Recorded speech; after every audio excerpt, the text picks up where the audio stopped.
अस्सलामुअलैकुम। Class 9th exercise 1.2 chapter 1 के साथ हाजिर हुए हैं। क्वेश्चन 1 है right transpose of the following matrices. And matrices का हमने क्या लेना है? ट्रांसपोज। ट्रांसपोज निकला है ट्रांसपोर्ट से। ट्रांसपोर्ट में हम अशिया एक जगह से दूसरी जगह शिफ्ट करते हैं। ट्रांसपोज में हम रो को कॉलम में और कॉलम को रो में शिफ्ट करते हैं। इसको कहते हैं ट्रांसपोज। तो यहाँ पे हम डायरेक्टली लिखते हैं। आप सोल्यूशन में एक बार क्वेश्चन को दोबारा लेकर करें। तो यहाँ पे हम लिखते हैं टेकिंग ट्रांसपोज। टेकिंग ट्रांसपोज, तो दोनों साइड पे हम ट्रांसपोज लेंगे। पी के ऊपर हम छोटा सा टी लिखते हैं, तो ये ट्रांसपोज को ही रिप्रेजेंट करते हैं। और दूसरे साइड पे भी हम इसके ऊपर छोटा सा टी लिखेंगे, ये ट्रांसपोज को ही रिप्रेजेंट करता है। अब हमने क्या करना है? रो को कॉलम में या कॉलम को हमने रो में शिफ्ट करना है। जब रो कॉलम में शिफ्ट हो जाती हैं या कॉलम रो में, इसको कहते हैं ट्रांसपोज। तो इसमें देखें, ये फर्स्ट रो है, इससे बनेगी फर्स्ट कॉलम। फर्स्ट रो का फर्स्ट एलिमेंट फर्स्ट ही बनेगा, फर्स्ट रो का सेकंड एलिमेंट फर्स्ट कॉलम की सेकंड एलिमेंट ही बनेगी। अब ये सेकंड रो बन जाएगी सेकंड कॉलम। सेकंड रो में फर्स्ट एलिमेंट क्या है? 3, तो सेकंड कॉलम में भी फर्स्ट एलिमेंट 3 ही रहेगी। सेकंड रो में सेकंड एलिमेंट 1 है, तो सेकंड कॉलम में सेकंड एलिमेंट 1 ही रहेगी। इसी ही को हम कहते हैं कि ये इसका ट्रांसपोज है।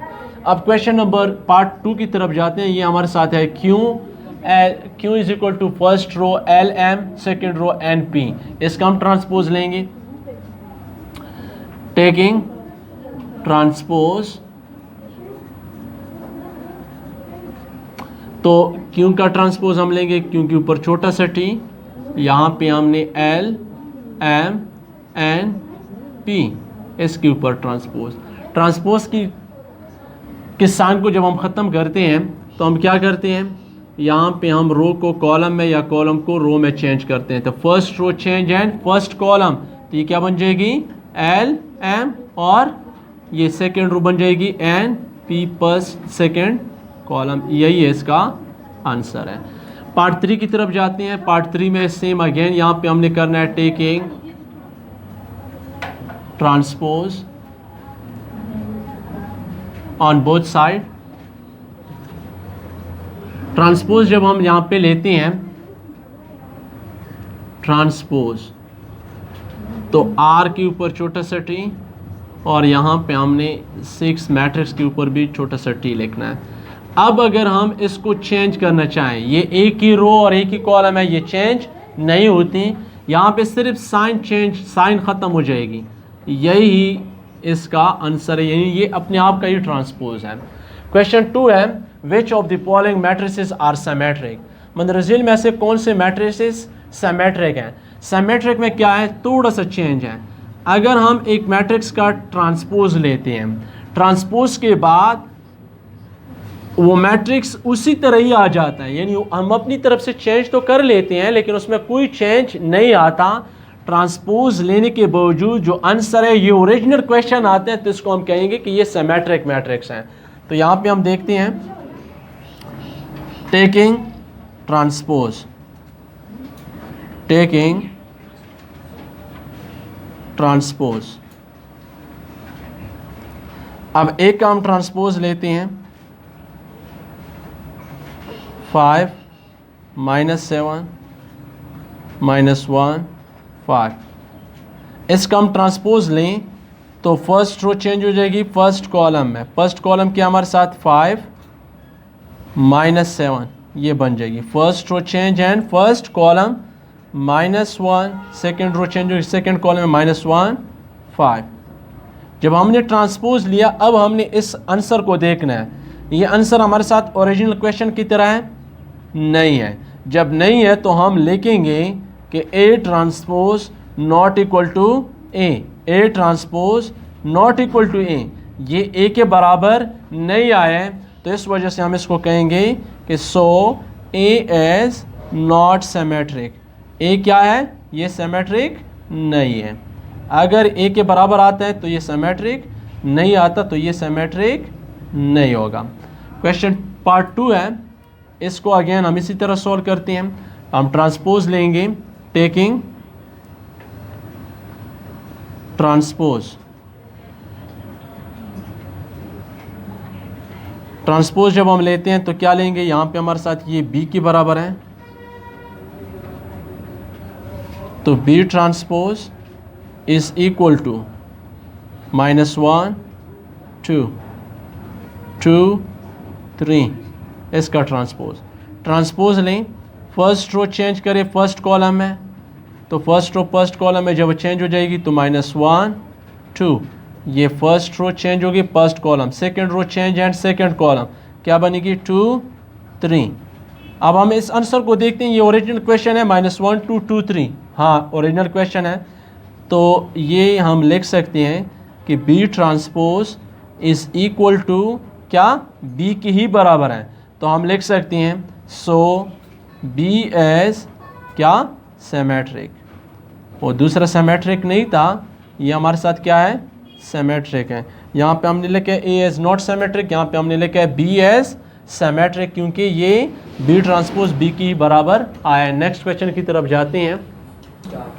क्वेश्चन नंबर 4 है, which of the following matrices are skew symmetric, मंदरजिल में से कौन से मैट्रिसेस स्क्यू सिमेट्रिक हैं। अब हमने इस क्वेश्चन में देखना है कि इनमें से कौन से मैट्रिसेस स्क्यू सिमेट्रिक हैं। अब क्वेश्चन नंबर 1 है हमारे साथ, क्वेश्चन 4 का पार्ट 1।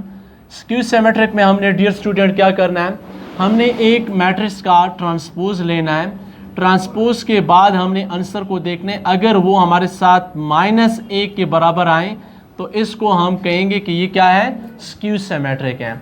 यानी हम ट्रांसपोज लें, ट्रांसपोज के बाद जो आंसर आता है उससे हमने माइनस को कॉमन लेना है। जब माइनस कॉमन लेते हैं, माइनस कॉमन लेने के बाद अगर वो ओरिजिनल क्वेश्चन के बराबर आता है तब जाके उसको हम कहेंगे कि ये क्या है, हमारे साथ स्क्यू सिमेट्रिक है। तो यहाँ पे हम क्या लेंगे, टेकिंग ट्रांसपोज, टेकिंग ट्रांसपोज, इसका हम क्या लेंगे, transpose, A transpose is equal to 0 4 -4 0, इसका हमने ट्रांसपोज लेना है।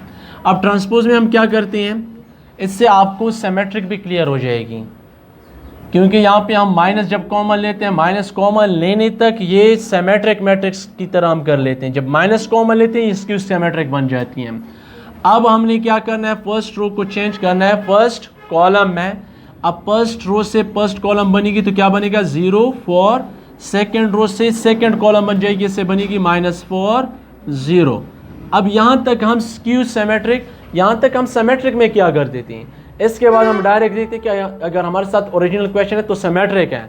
अब स्क्यू सिमेट्रिक में सिर्फ एक चेंज है, वो चेंज क्या है, अब यहाँ पे हमने माइनस कॉमन लेना है। जब हम माइनस कॉमन ले लेते हैं तो अंदर वाले सारे साइन चेंज हो जाती हैं, अंदर वाले सारे साइन चेंज हो जाते हैं सिवाय 0 के। 0 न्यूट्रल होता है, इसके साथ ना ही हम पॉजिटिव साइन लगाते हैं और ना ही नेगेटिव, तो 0 अपना ही ये चेंज हो जाएगा, पॉजिटिव बन जाएगी, और ये भी चेंज हो जाएगी, ये भी नेगेटिव बन जाएगी, ये 0। अब देखें ये हमारे साथ A transpose is equal to minus, ये हमने लिखा है। अब ये देखें ये हमारे साथ ओरिजिनल क्वेश्चन है, यानी ए के बराबर है, हाँ और ए की ही बराबर है, तो A transpose is equal to -a के ही बराबर आया है, तो इस वजह से हम इसको कहेंगे कि सो ए इज स्क्यू सिमेट्रिक। तो ये हमारे साथ क्या हुआ, स्क्यू सिमेट्रिक हुआ। अगर ये इसके बराबर नहीं आता तो ये स्क्यू सिमेट्रिक नहीं होगा। क्वेश्चन 2 हमारे साथ उस साइड पे है, क्वेश्चन 4 हमने इस साइड पे लेके क्वेश्चन पार्ट 4 को ही सॉल्व करते हैं पहले। तो पार्ट 4 को जब हम सॉल्व करते हैं, अगेन यहाँ पे हम क्या लेंगे, transpose, taking transpose on both side. Transpose जब हम लेते हैं तो D transpose is equal to, इस साइड पे हम ट्रांसपोज लेंगे 0 3 first row at 2, second row -3 0 1, third row -2 -1 0 transpose. अब ट्रांसपोज में हम अगेन उसी तरह फर्स्ट रो को चेंज करेंगे, फर्स्ट कॉलम है, सेकेंड रो को सेकेंड कॉलम, थर्ड रो को हमने थर्ड कॉलम में चेंज करना है। अब जब हम इसको चेंज करते हैं तो फर्स्ट रो हमारे साथ है 0 2 3, इससे हम फर्स्ट कॉलम बनेंगे 0 3 2, फर्स्ट रो हमारे साथ 0 3 2 है, तो यहाँ पे हम इससे फर्स्ट कॉलम बना लेंगे। अब सेकेंड रो से हम सेकेंड कॉलम बनाएंगे।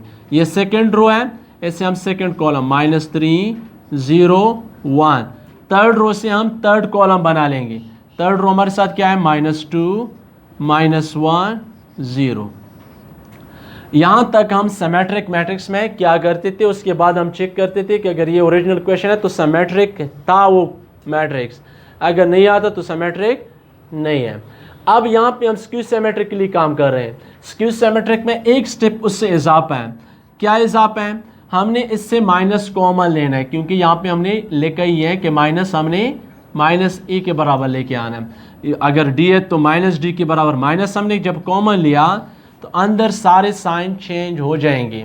अब अक्सरियत बच्चे कहते हैं कि नहीं, ये माइनस हम क्यों कॉमन लेते हैं, रूल है ये स्क्यू सिमेट्रिक का कि आप अगर किसी मैट्रिक्स का ट्रांसपोज लेते हैं उससे आप माइनस कॉमन लें, और वो अगर फिर माइनस कॉमन लेने के बाद a के बराबर ही आती हैं तब जाके स्क्यू सिमेट्रिक होती हैं। इसलिए हम यहाँ पे कॉमन लेते हैं। 0 के अलावा सारे साइन चेंज हो जाएंगे। नेगेटिव है पॉजिटिव बन जाएगी, ये भी पॉजिटिव बन जाएगी, ये नेगेटिव बन जाएगी, 0 न्यूट्रल है, 1 पॉजिटिव, -2 -1 0। अब देखें D transpose is equal to minus, इसको देखें ये हमारे साथ ओरिजिनल क्वेश्चन है, हाँ ओरिजिनल क्वेश्चन की तरह है, तो इसलिए हम इसको कहेंगे कि ये हमारे साथ किसके बराबर है, D। तो D transpose is equal to -D, तो हम कह सकते हैं कि D हमारे साथ क्या है, स्क्यू सिमेट्रिक है। सो D एज स्क्यू सिमेट्रिक, क्या हमारे साथ स्क्यू सिमेट्रिक है, स्क्यू सिमेट्रिक। अब पार्ट 2 की तरफ जाते हैं। इसमें अगेन हम यही काम करना है, ट्रांसपोज लेना है, टेकिंग ट्रांसपोज। इसका भी हम ट्रांसपोज लेंगे तो -5 5 0। ट्रांसपोज में फर्स्ट रो चेंज हो जाएगी फर्स्ट कॉलम में, और सेकेंड रो सेकेंड कॉलम में 0 -5, सेकेंड रो चेंज हो जाएगी 5 0। अब इससे हमने क्या कॉमन लेना है, नेगेटिव, माइनस हमने कॉमन लेना है, साइन चेंज हो जाएगी 0 -5, और ये पॉजिटिव नेगेटिव है तो पॉजिटिव बन जाएगी +5 0। अब इसको हमने देखना है कि ये हमारे साथ ओरिजिनल b की तरह है या नहीं है। -0 -5 5 0 ओरिजिनल b की तरह है, तो B transpose is equal to -B।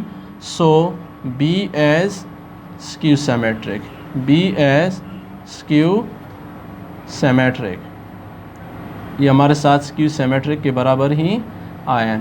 Dear student, ये थी हमारी आज की लेक्चर। नेक्स्ट लेक्चर तक हमें दीजिए इजाज़त। अल्लाह ने